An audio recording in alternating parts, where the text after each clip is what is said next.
Now, another common thing that a lot of people like to do, especially photographers, is create slideshows. Now, a lot of photographers are using Lightroom, and there is a slideshow module in Lightroom does a lot of things really well. But you can also create your own custom slideshows here in Photoshop and add other things to it, like other animated elements, like text or something like that, and even music as well. So we're just going to make a really, really short slideshow, but it really gives you a good idea of what you can do once you're inside Photoshop and really just kind of play around with different ways of creating a really impressive slideshow. And we're going to start with some images. Now, I've gone ahead and created a document here, and notice down here in the timeline panel we have no layer because we have the background layer. But what I am going to do is go over here to where the background layer is blank in the timeline panel, and just click on the plus sign right here over on the far right. Now I have a folder over here that I have images. Now in this case I only have 3 images, but you really just can do however many images you want to have in your slideshow, of course. But for the sake of demonstration, we're just going to do 3 images here. So I'm going to go ahead and click open, and you'll notice it adds the photos on the same layer. Now it put it automatically inside of a video group here in the layers panel, so they're all treated as one element here on the timeline instead of stacked on top of each other.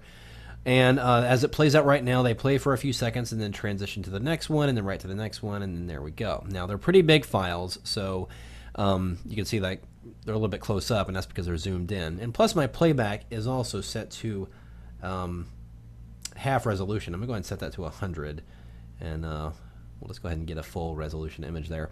Now, as I said, each one goes for about 5 seconds and then transitions to the next one, or basically cuts to the next one. Now, the first thing I want to do is actually shorten that. So I'm actually going to zoom in here on my timeline and grab the end of this first image and drag the end to the 3-second mark.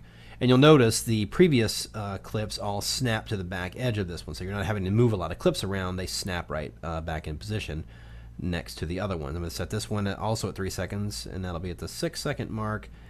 And then we'll go ahead and change this last one. And let's go ahead and zoom that out. There we go. And let's bring this to the 9-second mark. So we have a 9-second slideshow of just these 3 images. Now, I don't want them to just play like that and then transition to the next one, because there are some actually pretty cool features built into Photoshop to give you a little bit more life to your slideshow. Now, up here in the upper right corner of this particular image, you notice how it cuts here. There's this little arrow. And if I click on that, you can see I can choose to, by default, it has no motion, but I can click on the menu here and choose to do a pan and zoom, a panning, zoom, rotate, or rotate and zoom. Now I'm going to go ahead and do rotate and zoom in this case, and you'll notice I immediately get some extra options where I can have it rotate clockwise and then zoom in or out. I'm going to go ahead and have it zoom in and then resize to fill the canvas area. And I want to go ahead and leave it at that as well. So now you'll see the image is now fitting better, and also when I play it through, it actually rotates clockwise just to give it a little bit more interest to the photo rather than just a static image just sitting there. Now, of course, we jump to the next one, and it still needs to be adjusted, so we'll go and set this one to the same thing. We'll do rotate and zoom, but this time we're going to do counterclockwise, and then we'll zoom out. And then we'll jump back in here, and then we'll see what we've got here. So we've got that movement there, and then it transitions here. You know, in just a matter of seconds, we've already got an impressive slideshow already underway here.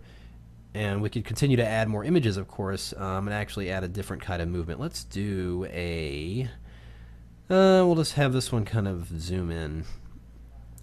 And then you can anchor it. Now, of course, you get different features for each element you choose here.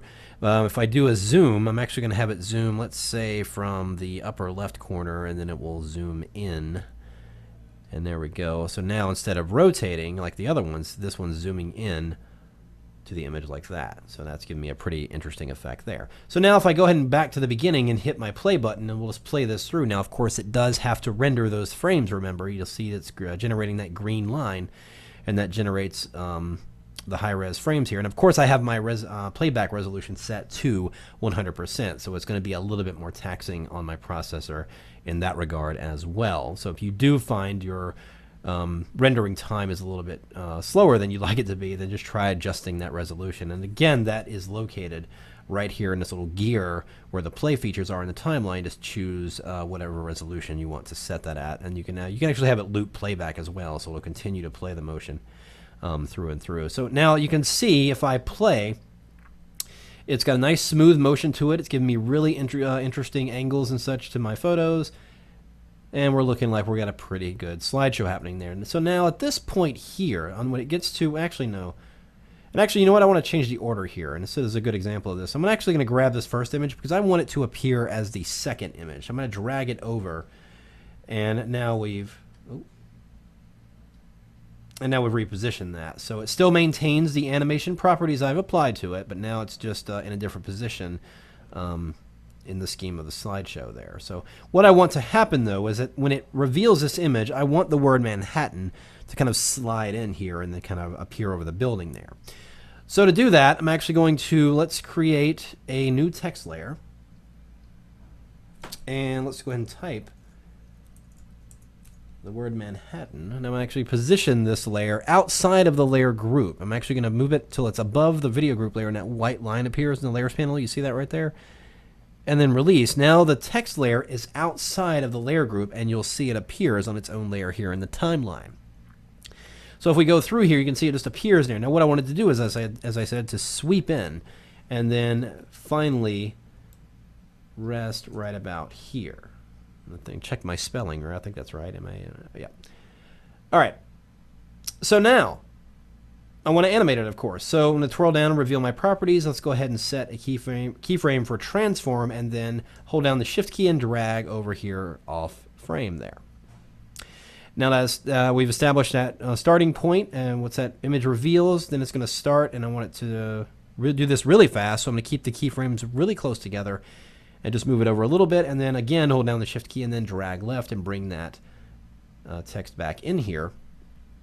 And if we play it through, we can see that it's sweeping in and appearing. There it is. And then I want it to actually go away when it cuts to the next photo. So at that point, I'm going to shorten the clip to that point, and then the text will go away when it transitions to the next image there. So let's go back to the beginning and go ahead and do a render and see what we get. Now I'm actually going to save myself a little bit of time and just half the resolution on the playback here. Save you a tremendous amount of time. You don't need to see it in super high res every time you are testing the movement of something or the animation of something. And notice how much faster it's rendering because I changed that. So just be aware that you can change that when you just want to see how a movement's going to go. So there's the text animating in. Looks good. I like it. Looks pretty good. All right. So the last thing is to simply add some audio. Now, right down here, we have an audio track by default, and we have no audio file, of course. So we're going to have to add one. So just like we did with the photos, I can click on this little object here and go add audio. And I already have a clip here on my desktop, so we'll go ahead and just open that. And if I play through, you'll notice you do not hear any audio, even though you see an audio track. And that is because you have to go here to the speaker icon in the timeline panel and actually turn the audio on. It is in fact off by default, so make sure you click on that to make sure it's on, and then we'll play it through and see what we get. Alright, so we're getting some music there. It looks pretty good. The render. Now here's a cool little trick. You notice these little fragmented ends down here where the rendering is? Instead of playing it through, I'll just go over here and take it and scrub through it. And actually scrubbing it will render those frames really fast like that. And then we'll just bring it back to the beginning, hit play, and there we go. Now, just a real quick thing, that music is starting a little bit late, right about there. So I'm actually going to go ahead and shorten that clip at the beginning, and it's going to snap back to the beginning. So now the audio should come on a little bit quicker. There we go.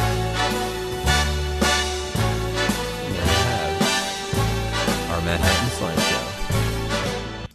So again, this is a small sampling with just a few images and just give you a good idea of what you can do with not just photos, but adding animated elements like text and graphics as well as audio clips to create some really, really fun and interesting slideshows.